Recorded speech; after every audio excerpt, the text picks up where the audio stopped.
तो दोस्तों, आज मैं एक गुड न्यूज़ लाया हूँ। हमारा दूसरा book TGV inspiring lives volume 2 अभी मार्केट में रिलीज़ हुई है। अमेज़न.com अमेज़न.इन पे और फ्लिपकार्ट पे भी अवेलेबल है और नोशन प्रेस पे भी अवेलेबल है। आई एम सुपर एक्साइटेड एंड अगर आपको कुछ इंस्पिरेशन चाहिए तो I think this is a must read book because हमने 23 स्पीकर्स का स्टोरी इसमें बताया गया है।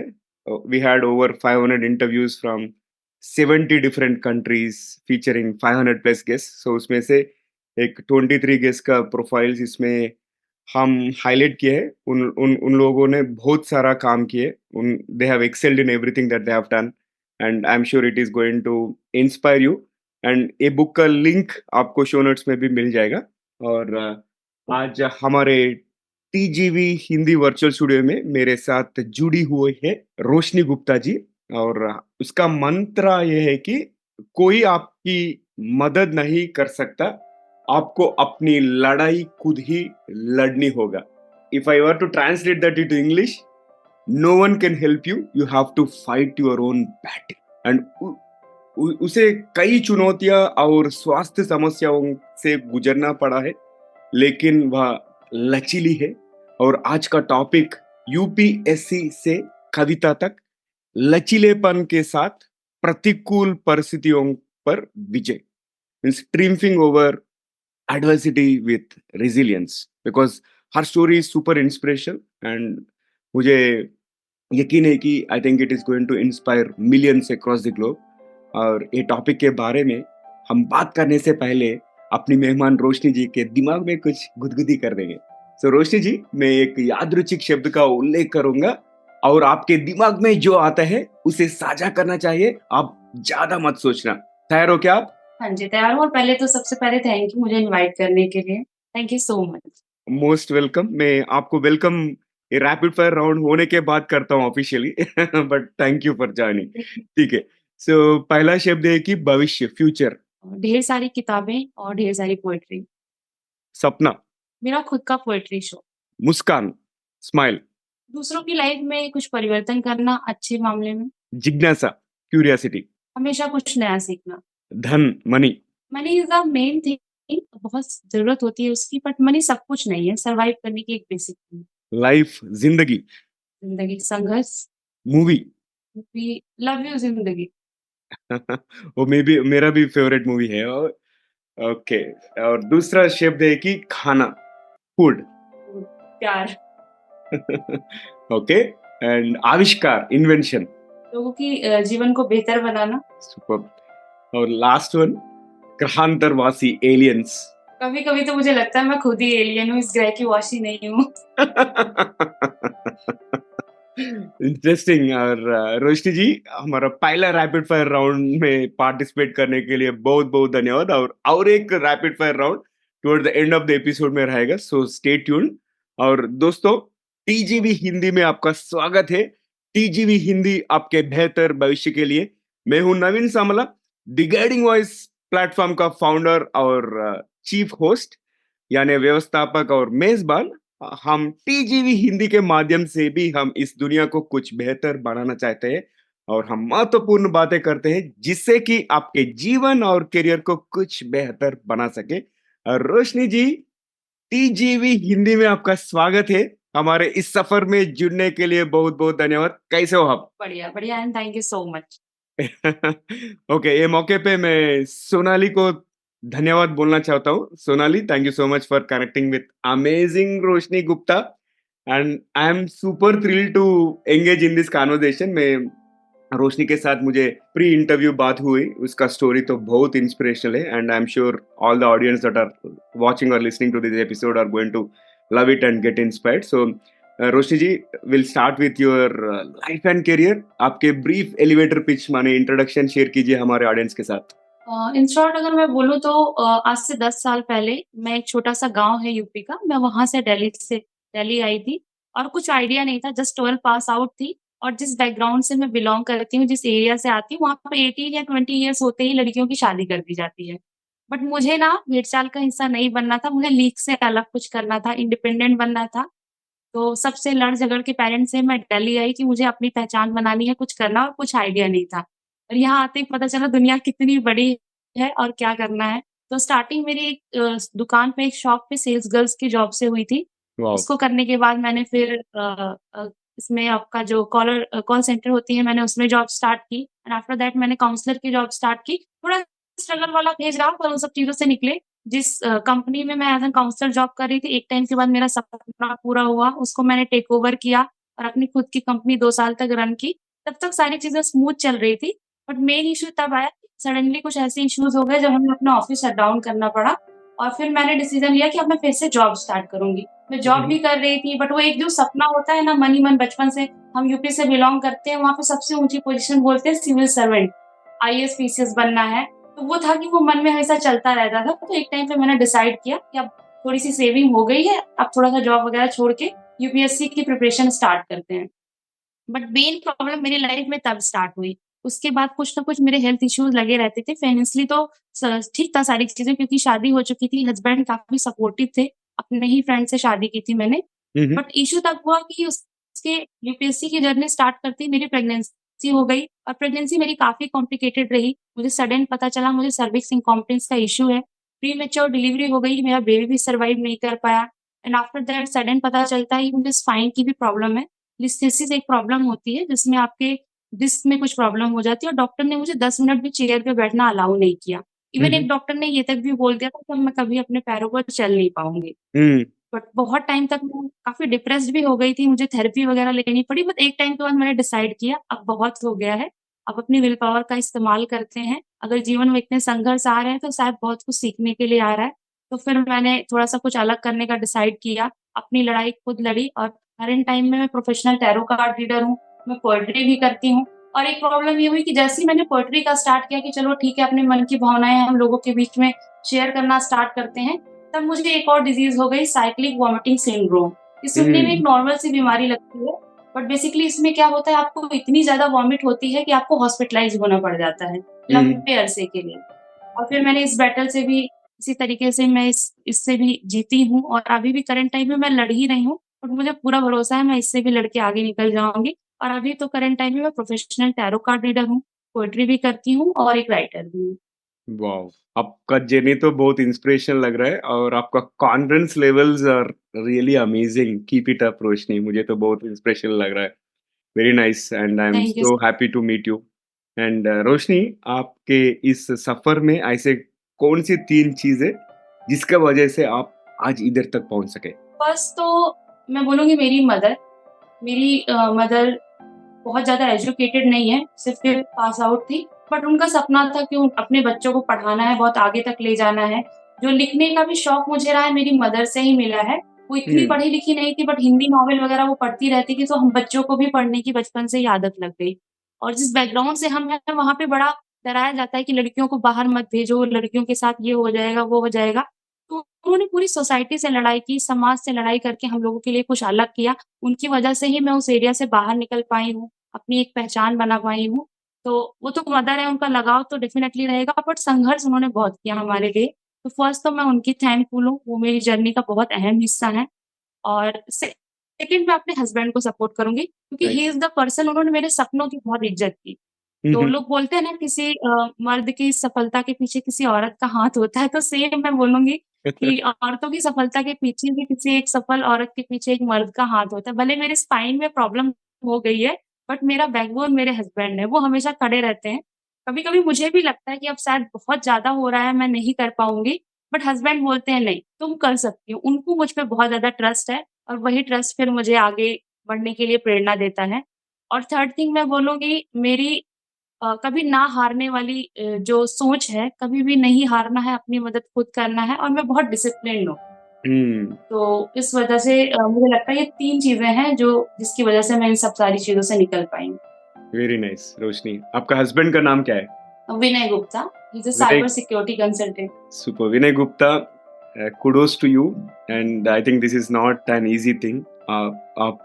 The way you are helping Roshni, I think it speaks volumes and you need to have a lot of patience and kudos to you. रोशनी ने एक अच्छी चीज़ बताई एक औरत के सक्सेस के पीछे मर्द भी रहेगा, like it is not always like there is a women behind every man's success, but it's the other way around. So मुझे बहुत अच्छा लगा और रोशनी वन वैसे थिंग या या गो अहेड। सॉरी मतलब मैंने थोड़ा-सा इंटरप्ट किया बट मेरा ये कहना है कि ना हस्बैंड वाइफ होने से पहले ना एक-दूसरे का बहुत अच्छा दोस्त होना बहुत ज़्यादा ज़रूरी है। हुँ, हुँ। जब तक ठीक। आप एक-दूसरे की प्रेम भले कम हो लेकिन इज़्ज़त करना बहुत ज़्यादा ज़रूरी है, हुँ, किसी भी रिश्ते में। नाइस, नाइस और दूसरा पॉइंट मुझे अच्छा लगा कि आप पहचान के बारे में अब तक 3 बार बोल चुके हैं ये एपिसोड में, व्हिच इज़ वेरी इम्पोर्टेंट और हुँ, जो भी लड़की लोग ये एपिसोड देख रहे हैं नहीं तो सुन रहे हैं, आपके लिए आप एक आइडेंटिटी बिल्ड कर दो, similar to how Roshni has built her own पहचान और identity, so which is really good. और रोशनी और दूसरा सवाल ये है कि आपकी ज़िंदगी में सबसे मुश्किल सी कौन-सी सीख मिली है आपको? आप बहुत सारा हेल्थ रिलेटेड चैलेंजेस फेस किए आपने और many other challenges also right? So इसमें सबसे कठिन कठिन सा और सबसे मुश्किल सी कौन-सी सीख मिली है? अगर मैं सबको समराइज़ करती हूँ, हेल्थ की भी प्रॉब्लम्स हो गई, लाइफ की भी प्रॉब्लम्स हो गई, करियर की भी प्रॉब्लम हो गई, तो वैसे तो काफ़ी लोग साथ में खड़े रहे हैं, बट मेरा हुँ, ये कहना है कि आप किसी से भी एक्सपेक्ट मत करिए, उम्मीदें बहुत तकलीफ देती हैं। जब आप किसी हुँ, से बहुत ज़्यादा उम्मीद लगाकर रखते हैं और जब मेन मुद्दा, मेन समय आता है, मेन मौका आता है, वो व्यक्ति आपका हाथ छोड़ देता है। हुँ, तब बहुत ज़्यादा तकलीफ होती है और हुँ, हुँ, मुश्किल वक़्त में ना आपको ये पता भी चलता है कौन आपका अपना है, कौन आपका पराया है। जो आपके साथ मुश्किल वक़्त में भी खड़े रहते हैं, वही आपके अपने होते हैं। बाकी मेन तो मूल मंत्र मैं मेरा यही है कि आप अपनी लड़ाई खुद लड़िए। जब तक आप खुद की इज़्ज़त नहीं करेंगे, दुनिया आपकी इज़्ज़त नहीं करेगी। जब तक आप खुद से प्यार नहीं करेंगे, तो इस जर्नी में जो सबसे बड़ी सीख मुझे मिली है, खुद से प्यार करना। खुद जब से आप खुद से प्रेम करेंगे ना, तभी दुनिया आपसे प्रेम करेगी। सुपर्ब! फैबुलस। और आपका प्रेगनेंसी रिलेटेड बहुत चैलेंजेस आए थे और health issues and you also lost your child. वो बहुत येस, मुश्किल सी चीज़ है, but still you found the strength and courage in that adversity and you are prepared for UPSC ना? इसके पीछे क्या मोटिवेशन था आपका? Like what motivated you to go for UPSC despite all these things happening around you? देखिए basically मेरा हमेशा से ऐसा था ना कि मुझे कोई ऐसी जॉब करनी है, कोई ऐसा काम करना है जहाँ पे मैं दूसरों की लाइफ में कुछ परिवर्तन कर सकूँ। तो यूपीएससी चूज़ करने का भी रीज़न यही था और अनफॉर्च्यूनेटली ऐसी सिचुएशन बनी कि मेरा बच्चा नहीं बच पाया।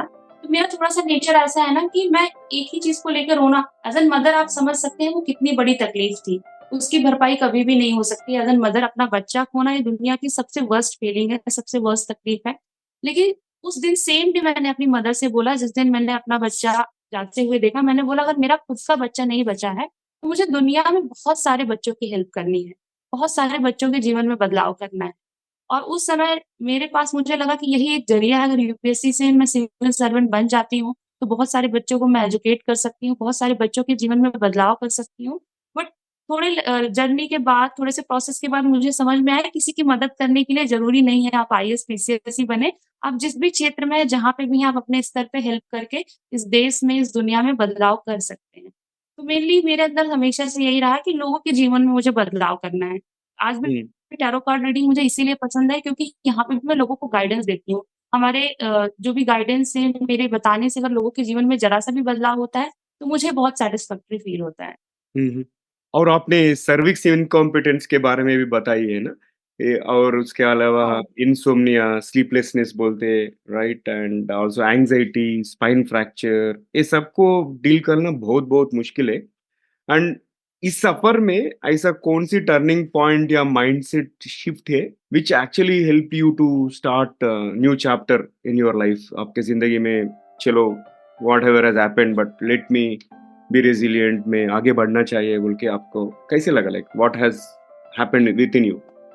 तो सबकी लाइफ का मुझे लगता है एक ट्रिगर पॉइंट होता है। जैसे मेरे साथ मेरे बच्चे की डेथ के बाद मैंने थोड़ा-सा अपने आप को सँभाल लिया था। मेरा ऐसा नेचर है कि मैं उस चीज़ को लेके रोना नहीं रोती हूँ। जस्ट 1 दिन बीतता है, 2 दिन बीतता है, मैं नए प्लान्स बनाना स्टार्ट कर देती हूँ कि प्रॉब्लम तो आ गई है, अब इसका क्या सॉल्यूशन निकालते हैं। जस्ट हम विक्टिम बन के नहीं रह सकते कि यार ईश्वर ने मेरे साथ ये कर दिया, मेरे साथ वो कर दिया। हमें उससे लड़ना पड़ता है। बट हुँ, मैं नहीं लड़ पा रही थी। उस समय तो मैं बहुत कमज़ोर हो गई थी। 15 डेज़ कंटीन्यूअसली ना दिन ना रात मैं सोई ही नहीं। मुझे इतनी मेजर लेवल पे इंसोम्निया की प्रॉब्लम थी। मैं दिन-रात एक दीवार देखती रहती थी क्योंकि सर्टेन डॉक्टर ने बोल दिया था कि आपको कंप्लीट बेड रेस्ट पे जाना है, आपकी स्पाइन में प्रॉब्लम है, आप चेयर पे भी बैठ नहीं सकती। तो मेरे पास यूपीएससी का भी ऑप्शन खत्म हो गया क्योंकि यूपीएससी एक ऐसा स्ट्रिक्ट जर्नी है कि जहाँ पे आपको प्रॉपर से 7 टू 8 आवर बैठना होता है, पढ़ाई करनी होती है। जब आप बैठ ही नहीं सकते हो तो आप पढ़ाई तो कर नहीं सकते। बट उसी समय ना मैंने एक इंटरव्यू देखा था, एक मेघा परमार जी हैं, जो हुँ, हुँ। एमपी की पहली महिला है और शायद इंडिया का तो मुझे नहीं पता है, एमपी की पहली महिला है जो माउंट एवरेस्ट चढ़ी थी। वाह! और उनका भी माउंट एवरेस्ट चढ़ते हुए कुछ फ्रैक्चर वगैरह हो गया था, बट वो भी उतनी ही डेडिकेटेड थी, वो हारी नहीं, तो उनका वो कहना था कि जब तक तोड़ेंगे नहीं तब तक छोड़ेंगे नहीं। वो माउंटेन मैन मांझी मूवी का एक डायलॉग है, वो बोलती रहती थी और उनका यूट्यूब पे एक वीडियो है जो मैंने सुना और मुझे लगा यार, इतनी बड़ी प्रॉब्लम से दुनिया में बहुत कुछ मेजर लेवल पे हो रहा है, मेरे साथ तो इतना बुरा हुआ भी नहीं। अगर ये कर सकती है तो मैं क्यों नहीं कर सकती? उनके भी 2 हाथ हैं, उनके भी 2 पैर हैं, मेरे साथ सिर्फ बेसिक एक स्पाइन का प्रॉब्लम हुआ है, कोई बात नहीं अब इससे लड़ते हैं। तो मेरे लिए वो इंटरव्यू टर्निंग पॉइंट रहा है मेघा परमार जी का। इसके लिए मैं वाह! उनको बहुत-बहुत थैंक्स बोलती हूँ। मेरी उनसे बात भी हुई थी और मैंने उनको ये स्टोरी भी बताई। Oh wow, superb. So if possible, let us interview her on TGV Hindi और TGV इंग्लिश आप अगर उससे कनेक्टेड है तो मुझे कॉन्टैक्ट शेयर कीजिए। I think we have to get her also featured on TGV और रोशनी ये तो बहुत मोटिवेटिंग और इंस्पायरिंग चल रहा है ये कन्वर्सेशन और थोड़ा गियर शिफ्ट करके हम कविताओं के बारे में बात करेंगे लाइक पोएट्री तो आपकी ज़िंदगी में बहुत महत्वपूर्ण हिस्सा रही है। और आपने इस अपनी भावनाओं को व्यक्त करने और दूसरों को प्रेरित करने के लिए एक मंच के रूप में उपयोग किया है। सो ये पोएट्री आपको कुछ थेराप्यूटिक रोल प्ले किया क्या? आपको when you are overcoming those health challenges and all so did you find solace in poetry? Yes, बिल्कुल पोएट्री मेरे लिए बिल्कुल थेरेपी जैसी है। मुझे अच्छा। लगता है हुँ, कि जब पोएट्री सिर्फ़ लिखना ही नहीं, जब मैं इसको किसी मंच पे, किसी स्टेज पे पढ़ने जाती हूँ, तो भी मंच, स्टेज ना मुझे जैसा लगता है उतनी ही कंफर्टेबल फ़ील करती हूँ, मुझे लगता है कि ये मेरा दूसरा घर है। जैसे मैं कहीं भी पोएट्री पढ़ने जाती हूँ तो आधे लोगों को पता चल चुका है मेरी इंट्रोडक्शन की 2 लाइनें होती हैं। बेसिकली मैं इस बात से अपने आप को इंट्रोड्यूस करती हूँ कि जहाँ मुझे मर जाना चाहिए, जहाँ मुझे मर जाना चाहिए, मैं वहाँ पर मुस्कुरा कर लिख देती हूँ कविताएँ। तो मेरा ये है कि जीवन के बहुत सारे मोड़ ऐसे आते हैं जहाँ पर मैं हार सकती थी, मर सकती थी, लेकिन उस समय भी मैंने पोएट्री लिखी है। हॉस्पिटल में भी लेटे-लेटे मैं कविताएँ लिखती थी क्योंकि ये एक ऐसा ज़रिया है ना जहाँ पे मतलब मैं रोकर और चिल्लाकर या फिर शांत रहकर अपने अंदर घुटन नहीं रख रही हूँ, अपनी बातों को निकालने का ज़रिया है, जो आपके मन में है। और सबसे बेस्ट चीज़ लगती है जब आप अपनी बातें दुनिया के सामने रखते हैं, दुनिया सुनती है तो उससे बहुत सारे लोग इंस्पायर होते हैं। जैसे मैंने एक मदर और डॉटर पे एक पोएट्री लिखी थी कि जिसमें था कि वो लेडी क्यों खामोश हो गई, जस्ट वो मेरी ही स्टोरी थी कि उसका हाल-फिलहाल में बच्चे की उसकी डेथ हो गई थी। वो पोएट्री जब मैंने स्टेज पे पढ़ी थी तो कितने लोगों ने मुझसे आके गले लगा लिया और मुझे आके बोला कि मुझे बिल्कुल गूज़बम्प्स आ गए, आपकी स्टोरी से हम बहुत ज़्यादा इंस्पायर हुए हैं। तो मेरे लिए बहुत बड़ी अचीवमेंट होती है, मुझे अच्छा लगता है कि बहुत सारे लोगों के जीवन में पोएट्री के थ्रू भी बदलाव करती हूँ। और एक टाइम अगर मैं आपको बताऊँ, आप यकीन नहीं करेंगे, मैं हॉस्पिटल में एडमिट थी और एक मेडिसिन मुझे रिएक्शन कर गई थी। मेरी बिल्कुल बॉडी काम करना बंद कर दी थी, बॉडी उछलने लगी थी एंड आई थॉट कि अब मैं नहीं बचूँगी। हुँ, हुँ, और उसी हुँ। दिन सुबह-सुबह मैंने पोएट्री लिखी हुई थी और होता नहीं कि आपको लगे कि आप नहीं बचेंगी, ये मेरा लास्ट टाइम है, मुझे क्या करना चाहिए, क्या सोचना चाहिए? तो मैं अपने दिमाग में ये सोच रही थी यार वो पोएट्री खत्म कर लेती हूँ, अपने मन में सोच रही थी इस पोएट्री की नेक्स्ट लाइन क्या होगी? कि अगर मुझे अभी मर जाना है, तो एटलीस्ट मैं कंप्लीट तो करके मरूँ, वो पोएट्री उसकी आखिरी लाइन में क्या बना सकती हूँ? तो बस इसीलिए मैं बोलती हूँ कि जहाँ मर जाना चाहिए, वहाँ लिख देती हूँ कविताएँ। और आप बहुत सारा पोएम्स लिख चुके हो ना? उसमें से हुँ। 2-3 आप बोल सकते हैं क्या? शेयर शेयर कर सकते हैं क्या आप हमारे ऑडियंस के साथ? Favourite ones?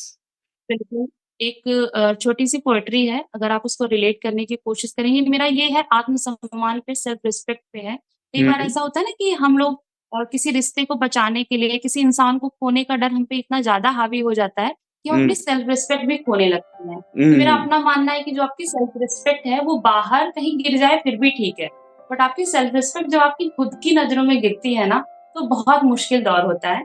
तो उसी बात को मैंने अपने तरीके से लिखा था कि कई बार तुम मुझसे पूछते हो ना कि हुँ, हुँ। तुम्हारे लिए मेरे प्रेम की पराकाष्ठा क्या है? हुँ, हुँ। तुम्हारे प्रेम में पढ़कर तुम्हारा प्रेम पाने के लिए मैं क्या कर सकती हूँ? तो वाओ! इतिहास की विद्यार्थी होने के नाते मैं इतिहास के लफ्ज़ों में तुम्हें जवाब दूँगी। तुम्हारा प्रेम पाने के लिए मैं दोबारा 1857 की क्रांति कर सकती हूँ। मैं तीसरा विश्व युद्ध लड़ सकती हूँ। यहाँ तक कि मैं अंग्रेजों की घोर यातनाएँ भी सह सकती हूँ। पर अगर तुम्हारा प्रेम पाने के लिए मुझे तुम्हारे सामने टेकने होंगे घुटने, समर्पित करना होगा अपना आत्मसम्मान, तो मैं तुमसे माफ़ी चाहती हूँ दोस्त। तुम्हें इसके बदले में मुझसे मिलेगा सिर्फ़ और सिर्फ़ असहयोग आंदोलन। क्योंकि किसी तरीके से मैंने तुम्हें सौंप भी दी अपनी आज़ादी, तुम्हारे सामने गिरवी रख भी दिया अपना आत्मसम्मान, तो इतिहास कभी माफ़ नहीं करेगा मुझे। That's it. सुपर्ब! बहुत अच्छा लगा। Very nice, so inspiring. और हम आपके प्रोफ़ेशन के बारे में बात करेंगे अब, टैरोट कार्ड रीडर और recce healer, right? So as a professional tarot card reader और रेकी हीलर, आप दूसरों का मदद करना शुरू किए हैं, राइट? एंड हाँ जी। आपकी व्यक्तिगत यात्रा ने दूसरों को मार्गदर्शन और उपचार प्रदान करने के आपके दृष्टिकोण को कैसे प्रभावित किया है? बेसिकली देखिए as a tarot card reader जो हमारा वर्क होता है, वो होता है कि हम एक्चुअली लोगों ने थोड़ा-सा ना टैरो को इस वे में ले लिया कि टैरो बिल्कुल फ्यूचर बताता है। Tarot is hmm, basically a prediction based thing, जहाँ पे हम प्रेडिक्ट करते हैं और लोगों को टैरो का जो भी आविष्कार हुआ था, वो लोगों को गाइड करने के लिए हुआ था। एक गाइडेंस टूल है और जब मैं अपनी खुद की जर्नी में थी, इन सब पेजेज़ से गुज़र रही थी, जब मैं बहुत ज़्यादा पशो-पेश में पड़ी होती थी कि ये करना चाहिए या वो करना चाहिए, तो उस समय लगता था ना कि आपके आस-पास कोई एक ऐसा हो जो मुझसे ये कह दे कि नहीं आप ये कर रहे हो ठीक है, इसको कंटिन्यू करते रहो, एक टाइम के बाद आके आप इसमें सक्सेस हो जाओगे। किसी एक जर्नी तो आपकी अपनी खुद की होती है, लड़ना आपको खुद ही पड़ता है। लेकिन जब कोई आपसे कह देता है ना कि नहीं-नहीं इसको करते रहो, कंटिन्यूअसली ऐसे ही लगे रहो, आप सक्सेस हो जाओगे, तो बड़ी राहत मिलती है, फिर से वो हिम्मत मिल जाती है करने की। और आज मैं वही as a tarot card reader दोनों दूसरों की लाइफ में जो मेरे साथ नहीं हो पाया, मेरे साथ कोई था नहीं, 1-2 फ्रेंड्स थे, मेरे हस्बैंड थे, बट फिर भी लगता था ना कि कोई कह दे कि यार इतना सब कुछ आप लाइफ में देख रहे हो, लेकिन एक दिन देखना सब कुछ ठीक हो जाएगा, आप अपनी बैटल जीत जाओगे और सब कुछ अचीव कर लोगे। तो वही चीज़ें ना आज मैं टैरो कार्ड रीडिंग के थ्रू दूसरों की लाइफ में कर रही हूँ। और रेकी एक ऐसी चीज़ है कि जैसे लोगों की लाइफ में बहुत कुछ नेगेटिव चल रहा है, reiki is like a meditation. आप दूसरों को शांत करते हैं, दूसरों क्योंकि मुझे लगता है कि अभी हम उतना उस वे में इस प्रॉब्लम को लेते नहीं, बट डिप्रेशन और अवसाद बहुत बड़ी प्रॉब्लम है। दुनिया में बहुत सारे लोग अवसाद से जूझ रहे हैं, लेकिन इसके बारे में लोग बात नहीं करते हैं। अभी सही भी है, लोगों को लगता है साइकियाट्रिस्ट या साइकोलॉजिस्ट से मिलना बहुत बड़ी बात है। मुझे लगता है इसको कॉमन कर देना चाहिए, इसको करेक्ट, हमें नॉर्मलाइज़ करना चाहिए। न जाने कितनी सुसाइड्स डेली हम न्यूज़ में पढ़ते हैं, अवसाद के कारण होती है। तो मुझे लगता है इन सब बातों को थोड़ा-सा नॉर्मल कर देना चाहिए। तो एज़ अ रेकी हीलर हम लोगों को अवसाद से बचाते हैं, लोगों की लाइफ़ में इस तरह की चीज़ें करते हैं, तो मुझे बहुत अच्छा लगता है क्योंकि मैं उस फ़ेज़ से गुज़र चुकी हूँ। तो मैं हुँ, लोगों हुँ, को और हुँ, क्लोज़ से समझ पाती हूँ, उनकी प्रॉब्लम्स को फ़ील कर पाती हूँ। हुँ, हुँ, वेरी नाइस। और रोशनी, आपका मंत्र को फिर से याद करता हूँ, no one can help you, you have to fight your own battle. कोई आपकी येस, मदद नहीं कर सकता, आपको अपनी लड़ाई खुद ही लड़नी होगी, राइट? सो दिस हाँ, reflects incredible determination. Since you have this punch line, मैं ये सवाल पूछना चाहता हूँ कि आप ऐसे माइंडसेट को कैसे कल्टीवेट कर रहे हैं और मेंटेन कर रहे हैं, और दूसरों को जो भी चुनौतियाँ फेस कर रहे हैं और if they are fighting their own battles, right? How, what is your advice to them? Basically इसके लिए ना मैं एक कुँवर नारायण सिंह बहुत फ़ेमस राइटर हैं, हुँ, उनकी 2 लाइनें हैं, हुँ, मुझे हुँ, वो हमेशा बहुत मोटिवेट करती हैं, अक्सर मैं उन्हें लिख कर भी रखती हूँ। उनकी 2 लाइनें हैं, कोई भी दुःख मनुष्य के साहस से बड़ा नहीं, कोई भी दुःख मनुष्य के साहस से बड़ा नहीं, हारा वही जो लड़ा नहीं। वाह! मुझे हुँ, लगता है ना कि बिना लड़े जब तक आप युद्ध क्षेत्र में उतरेंगे नहीं, जब तक आप तलवार पकड़ेंगे नहीं, जब तक आप रणभूमि में आएँगे नहीं, काम नहीं चलेगा। आप हथियार पहले ही डाल दो, आपने अपने हिस्से की लड़ाई लड़ी ही नहीं। और बात ये है ना कि कोई आपको गाइड कर सकता है, लाइक वो वाली बात हो गई कि प्लेट में कोई खाना लगाकर आपके सामने रख सकता है, लेकिन खाना खाने के लिए तो आपको खुद ही स्पून पकड़ना पड़ेगा, उठाना पड़ेगा। आप राइट, जीवन भर इस चीज़ का मेरे पास बहुत सारी बातें हैं रोने के लिए कि मेरा बच्चा नहीं रहा, मेरी यूपीएससी की जर्नी चली गई, मेरे साथ इतने हेल्थ कॉम्प्लिकेशन अभी तक चलते रहते हैं। तो मैं आराम से बैठ सकती हूँ ये सोच के कि यार मेरे साथ ये है, वो है, एक प्रॉब्लम खत्म नहीं होती तो दूसरी आ जाती है। हो सकता है ना कि अगर अच्छा फेज़ कंटीन्यूअस नहीं रुका रहता तो बुरा फेज़ भी नहीं रुकेगा।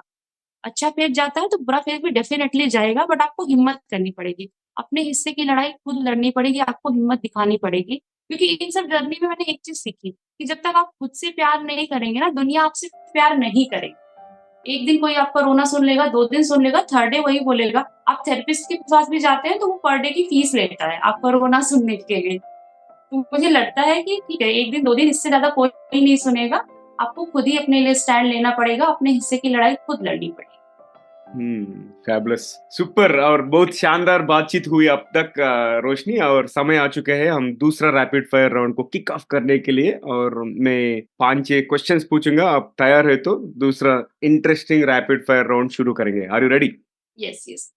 ओके, सो अगर आपके पास कहीं भी एक विशाल बिलबोर्ड हो तो उस पर कुछ भी हो सकता है, आप क्या लिखते हैं उसके ऊपर? मैं अपनी खुद की वही 2 लाइनें लिखती हूँ। जहाँ मुझे मर जाना चाहिए, मैं वहाँ पर मुस्कुरा कर लिख देती हूँ कविताएँ, क्योंकि मुझे बहुत इंस्पायर करती हैं ये लाइनें। मैं कभी भी अगर वो देखती हूँ और मैं कभी भी किसी भी मूड में होती हूँ, मैं कलम उठा लेती हूँ और हम्म, लिखना स्टार्ट कर देती हूँ। अच्छा अच्छा, नाइस।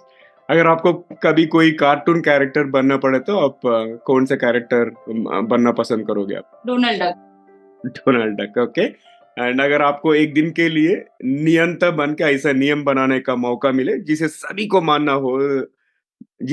मानना होगा, तो आप क्या नियम बनाओगे? मैं सबको ना टीवीवी के पॉडकास्ट देखना कंपल्सरी कर दूँगी। Oh my God. I think this is a big tribute. Very सीखो और creative. सीखो, बात कुछ है सीखने के Very लिए। creative, very creative. Thank you for that. And अगर आपको किसी फिल्म के रीमेक में हीरो या हीरोइन बनने का मौका मिले, तो आप कौन सी फिल्म करना चाहोगे और कौन सा कैरेक्टर करेंगे आप? बेसिकली वैसे तो बहुत सारी मूवीज़ हैं, बट पता नहीं एक मूवी है जिससे मैं बहुत आकर्षित होती हूँ, देवदास मूवी है। हम्म। उसमें जो पारो की मदर का कैरेक्टर है, किरण अच्छा। खेर जी ने जो कैरेक्टर कर रखा है, उसके डायलॉग्स ना मुझे बचपन से इतना ज़्यादा फ़ैसिनेट करते हैं, मैं जब भी सुनती हूँ बिल्कुल मैं ऐसे एक्साइटेड हो जाती हूँ, तो मैं किरण खेर का रोल करना चाहूँगी, पारो की मदर का। अच्छा, नाइस। अगर आपको कोई एक ही डिश पूरी जिंदगी खाना पड़े तो वो क्या होगी? बाप रे बाप! ये वाला फ़ेज़ तो मैंने जब से मुझे साइक्लिक वॉमिटिंग सिंड्रोम हुआ है, मुझे वो फ़ेज़ से मैं गुज़री हूँ। मैंने 2.5 महीने तक कंटीन्यूअस सिर्फ़ खिचड़ी और दलिया खाया है। हाँ मुझे और हाँ। कुछ भी खाना अलाउ नहीं था। तो मुझे अच्छा। पता है खाने की वैल्यू। अगर कोई फ़ेवरेट फूड बताऊँ तो मुझे पता है वो 1 दिन 2 दिन से ज़्यादा नहीं खा सकते। सही बट है। मुझे इतना समझ में आया खिचड़ी एक ऐसी चीज़ है, दाल या राइस ऐसी चीज़ है जिसको आप लाइफ टाइम खा सकते हैं। तो आई अच्छा, will say khichdi. Khichdi, okay, good. और आखिरी सवाल है रैपिड फायर राउंड में, ऐसी कौन सी आधुनिक यंत्र है जो आपको इन्वेंट करना चाहोगे, नहीं तो देखना चाहोगे? Any fantasy gadget? May be थोड़ा-सा बायस्ड लगूँ बट मैं अपनी ही स्टोरी से ये चीज़ बोलूँगी कि जैसे बहुत सारे आविष्कार ऐसे हुए हैं बच्चों की फीमेल्स की प्रेगनेंसी में लाइक अल्ट्रासाउंड से हम पता चल जाता है कि डाउन सिंड्रोम की प्रॉब्लम होगी बच्चों में नहीं, जो भी एबनॉर्मलिटी होती है वो डिटेक्ट हो जाती है। बट जो हम्म। सर्विक्स इनकॉम्पिटेंस इश्यू है वो इंडिया में ही नहीं, फॉरेन में भी बहुत सारी फीमेल्स को है और हर साल ना जाने लाखों में, हज़ारों में केसेज़ होते हैं। बट अभी अच्छा। तक कोई भी ऐसा इंस्ट्रूमेंट नहीं है जिससे अर्ली टाइम में ही सर्विक्स इनकॉम्पिटेंस का पता चल जाए। मैं चाहती हूँ कि कोई भी मेडिकल ऐसा इक्विपमेंट बन जाए, जिससे अर्ली स्टेज में ही इस बात का पता चल जाए और माँओं को अपना बच्चा ना खोना पड़े। Very nice, I am super impressed. और शानदार रैपिड फायर राउंड भी हो गया, और आखिरी सवाल है, आपका एस्पिरेशंस क्या है, और अभी उभरते हुए युवा है उनको आप ऐसा क्या सलाह देना चाहेंगे आप? मैं उनको यही सलाह दूँगी कि पहली बात तो वही मेरा मूल मंत्र अपनी मदद खुद करें और एक आजकल बड़े उभरते कलाकार हैं राहगीर जी, बड़े अच्छे गाने लिखते हैं और बड़े अच्छे वो सिंगर भी हैं। हम्म। उनकी एक लाइनें हैं कि हम वो हैं जो किस्मत के चाँटों के शोर पर नाचते हैं। हम्म। हम वो हैं जो किस्मत के चाँटों के शोर पर नाचते हैं, जितनी ज़ोर का हो चाँटा उतनी ज़ोर से नाचते हैं। तो हम्म। लाइफ़ है, तो लाइफ़ में प्रॉब्लम्स तो आती रहेंगी, कुछ ना कुछ आपकी लाइफ़ में चलता रहेगा।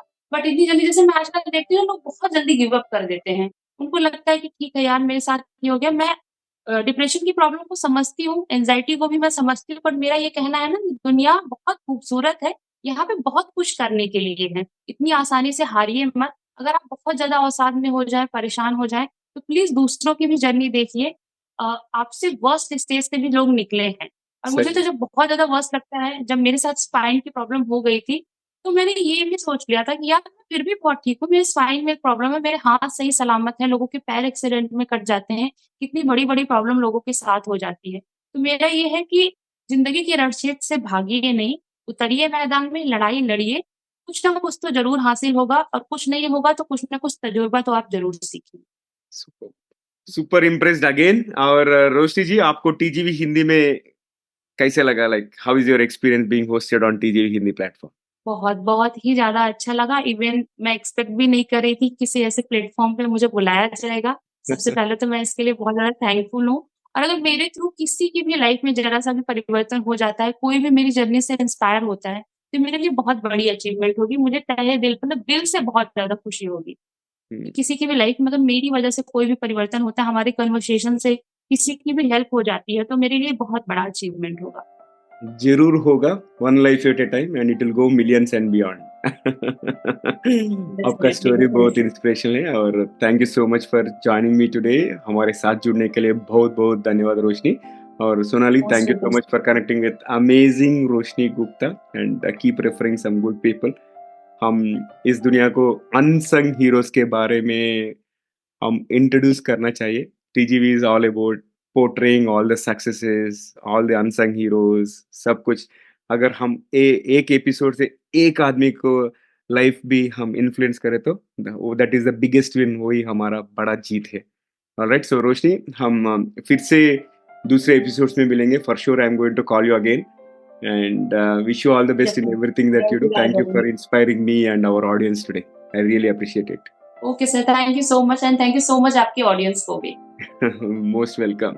तो दोस्तों, ये था हमारा आज का एपिसोड रोशनी गुप्ता के साथ। और आखिरी के भाग से पहले आपसे एक विनती है, अगर आपने अब तक टीजीवी चैनल को सब्सक्राइब नहीं किया तो अभी कर लीजिए। अगर आपको ये एपिसोड पसंद आए तो अपने 3 करीब के लोगों से शेयर कीजिए, शायद उन्हें भी इसे कोई फायदा हो या कोई टिप्पणी उन्हें भी पसंद आए और आपके दोस्तों को कुछ नया सीखने को मिलेंगे और हमें नए सब्सक्राइबर्स मिलेंगे। और धन्यवाद। चलिए, हम आज का सामान्य ज्ञान सुनते हैं और हम एक अच्छी सी कन्वर्सेशन में अब तक इन्वॉल्व हुए रोशनी जी के साथ। And Roshni is a tarot card reader, so I thought I will give you some details about tarot cards. ये टैरो कार्ड्स, उसका origination happened in 15th century, 15वीं शताब्दी में हुआ था। एंड शुरू में तो एक प्लेइंग कार्ड जैसा खेलते थे और उसके बाद में it evolve into divination and self discovery. So this is the brief history about tarot cards. और आपको टैरो कार्ड्स के बारे में कुछ पता है तो मुझे भी बोल दीजिए। अगर आप ये एपिसोड को यूट्यूब में वॉच करें तो वहाँ पे कमेंट कर सकते हैं, नहीं तो सोशल मीडिया में कहीं पे भी कमेंट कर सकते हैं। और मुझे फीडबैक भी शेयर कीजिए, रोशनी जी के साथ एपिसोड कैसे लगा और आपका कैसे प्रेरित हुआ आपने, उसके बारे में मैं बहुत जानना चाहता हूँ। और आज के लिए यहीं पर समाप्त करते हैं।